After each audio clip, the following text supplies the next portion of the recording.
La France, c'est avant tout une nation, une et indivisible. Personne ne nous divisera. Personne. Et en nation, nous pourrons faire République.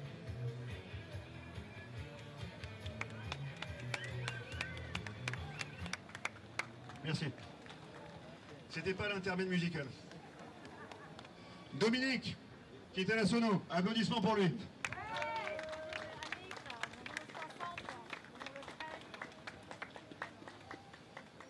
Chers amis, aujourd'hui, notre pays, la France, fait face à de graves menaces. Ces menaces sont constituées par une tenaille. En haut, vous avez une tenaille oligarchique, financière, médiatique, politique, économique.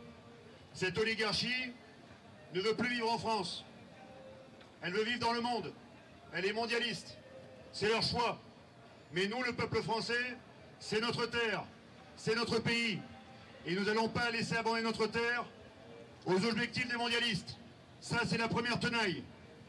Deuxième tenaille, le peuple français est coincé entre les oligarques, mais aussi d'autres personnes, indigénistes et racialistes. Que ce soit les oligarchies, les indigénistes et les racialistes, toutes ces personnes sont contre le peuple français et sont contre notre modèle républicain. Ces personnes-là, nous devons leur amener un message fort, leur envoyer un message puissant aujourd'hui. Le peuple français n'est pas une minorité, c'est la majorité. Une majorité qui est silencieuse, une majorité qui subit toutes ces choses-là au quotidien, et ça alimente une colère froide. Mais qu'ils fassent attention, cette colère froide pourrait se réchauffer. La France, il y a 231 ans, après des décennies de colère, s'était réveillée et a fait la révolution. Le message aujourd'hui est très simple et sans équivoque. Les personnes qui ne nous protègent pas, les personnes à qui on a remis un mandat électif, ces personnes-là sont censées représenter nos intérêts, vos intérêts, nos principes. Si ces personnes n'accomplissent plus leur mission de représentation des intérêts nationaux, ils doivent partir. Parce que ce qu'ils font tous les jours, c'est de la trahison, voire de la haute trahison. N'oubliez pas que c'est vous qui êtes le cœur nucléaire de la démocratie. C'est vous qui remettez votre voix, votre pouvoir. Et tous ces pouvoirs rassemblés par milliers et par millions élisent des personnes qui sont vos représentants, mes représentants. Ils ne représentent pas des intérêts privés. Ils représentent les intérêts du peuple, les intérêts de la res publica, la République, la chose publique qui appartient à nous tous. Alstom, c'était la chose publique. Alcatel, c'était la chose publique. Naval Group, c'est la chose publique. EDF, c'est public également. Toutes ces choses-là nous appartiennent et sont là pour nous servir. Ce sont nos besoins fondamentaux qui doivent être assurés par l'État. Et pour revenir au premier des besoins fondamentaux, le premier besoin fondamental, c'est la sécurité. La sécurité, c'est la première de toutes les libertés. Vous ne pouvez pas avoir de liberté en France sans sécurité. Et si la liberté, quand vous sortez de chez vous, vous allez à l'hôpital, vous allez travailler, vous allez à la crèche, vous allez à n'importe quel endroit, si sur votre chemin, vous êtes agressé, violenté, molesté, voire tué, cela veut dire que la sécurité publique dans nos rues n'existe plus, ou pas. Et c'est ça qui est grave. Alors que voulez-vous? Voulez-vous une sécurité privée ou une sécurité publique? Je reprends mon souffle. Je prends un verre d'eau parce que ça chauffe. Aujourd'hui, c'est pas que du discours. On n'est pas là pour déclamer que des paroles. On est là aussi pour répondre à des questions. Parce que la démocratie, c'est pas une personne face à d'autres. C'est un collectif qu'on rassemble aujourd'hui. Alors je monte sur le parapet, ok? Mais ensuite, c'est vous tous qui faites vivre aussi cette manifestation aujourd'hui. Et vous devez aussi intervenir. Et vous devez aussi poser des questions qui seront relayées ce jour. Parce que nous aurons la presse qui va relayer ce que nous faisons aujourd'hui. Vous êtes là aujourd'hui, c'est un geste historique. Vous ne le savez pas encore, mais vous êtes en train d'écrire l'histoire. Parce que le peuple français, qui n'osait même plus sortir un drapeau dans les rues, en ressort aujourd'hui. Et nous ne sommes pas des fascistes parce que nous sortons un drapeau français. Nous sortons un drapeau français parce qu'on aime la France. Nous sommes une nation. Nous sommes indivisibles. Personne ne nous divisera. Mais nous devons nous réunir fortement. Si nous restons dans nos conforts personnels, chez nous, rien ne marchera. Et la loi ne sera pas respectée. Et donc la première des libertés, j'ai dit la sécurité, ne sera pas respectée non plus.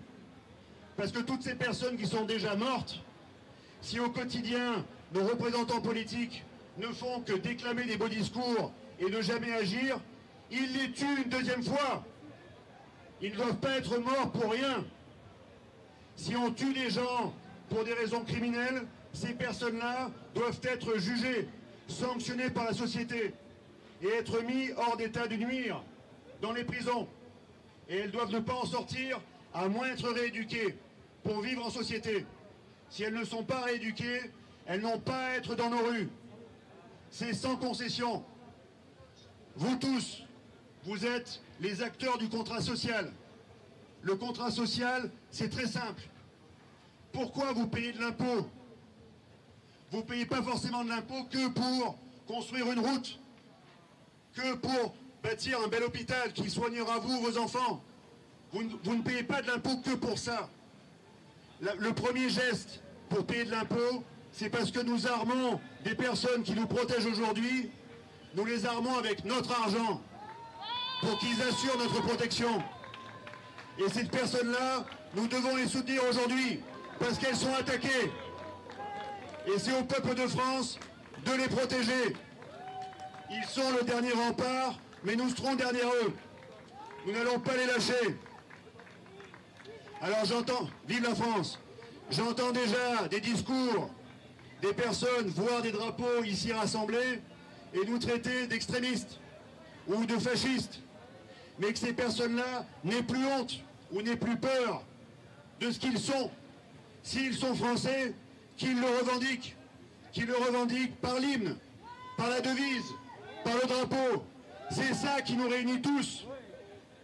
Si un jour vous avez peur, sortez ce drapeau, parce que c'est le meilleur exorcisme contre les indigénistes, contre les racialistes, contre les oligarques. Parce que derrière ce drapeau, il y a un peuple. Et si le peuple réuni et fort décide demain de changer la loi, n'oubliez pas que la loi émane du peuple. Et les représentants servent les intérêts du peuple. Donc si des lois sont faites contre nous, c'est anticonstitutionnel. Donc si, avec ce message qu'on va leur envoyer aujourd'hui, ces personnes-là ne réagissent pas et ne restent dans le discours sans action, la colère ne va pas s'arrêter. Et la colère froide va se réchauffer. Et c'est ce que nous ne voulons pas. Nous sommes là réunis pour empêcher que la guerre civile arrive.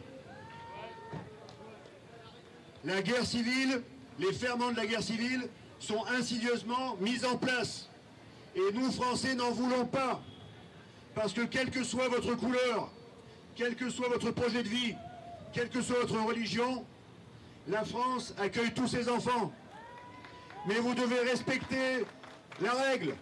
La loi est dictée par le collectif. Donc arrière à ceux qui veulent nous diviser. Diviser pour mieux régner. N'oubliez jamais ça. Toutes les lois sont faites actuellement pour toujours plus nous diviser.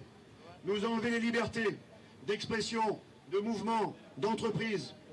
Et la première de vos libertés, c'est le thème de la journée. C'est marche pour l'impunité zéro. Parce qu'on a trop d'impunité chez les délinquants, une impunité de fait. La tolérance zéro est morte. La tolérance zéro est morte parce que les hommes politiques l'ont tuée. On est devenu une société hyper tolérante. On tolère tout. Et pendant qu'on tolère tout, on parle de tolérance zéro. Ceci va prendre fin. Parce que quand on nous parle de tolérance zéro, sur le même plan, on voit que la violence ne décroît pas. Elle est tous les jours plus forte. Ceci doit prendre fin. Aujourd'hui, on répond à un appel avec plusieurs associations qui vont venir prendre le relais et parler de leur combat. Parce que ce que nous devons faire, c'est derrière ces symboles, coaguler toutes les sensibilités. Vous pouvez avoir une sensibilité à gauche, une sensibilité à droite ou au centre. Vous pouvez aimer le roi, on le voit au fond. Vous pouvez aimer l'empereur, vous pouvez aimer Gambetta, vous pouvez aimer Jaurès, vous pouvez aimer De Gaulle, vous pouvez aimer Napoléon, toutes ces grandes figures qui ont façonné l'histoire de France. Vous avez le droit de les aimer et vous avez le droit de leur rendre hommage. Mais toutes ces personnes ont bâti ce que nous avons maintenant. Et ce que nous avons bâti nous donne des devoirs. Ces personnes-là ont perdu la vie, se sont battues jusqu'au bout pour nous transmettre ce patrimoine. Et certains voudraient débouler un statut. Certains voudraient rebaptiser les rues. Certains ne savent même plus qui est Napoléon. Et alors qu'ils sont de gauche, ils ne savent même plus qui est Gambetta et qui est Jaurès. Tous ces gens-là nous ont apporté, qu'ils soient de gauche ou de droite, des valeurs, des principes qui font que la France est une grande république.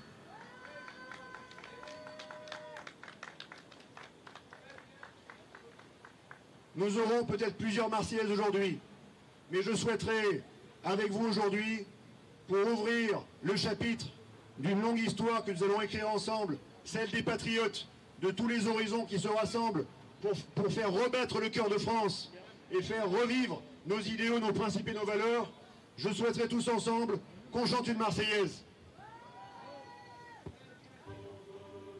Patrie, le jour de gloire est arrivé, contre nous de la tyrannie, l'étendard sanglant élevé, l'étendard sanglant élevé.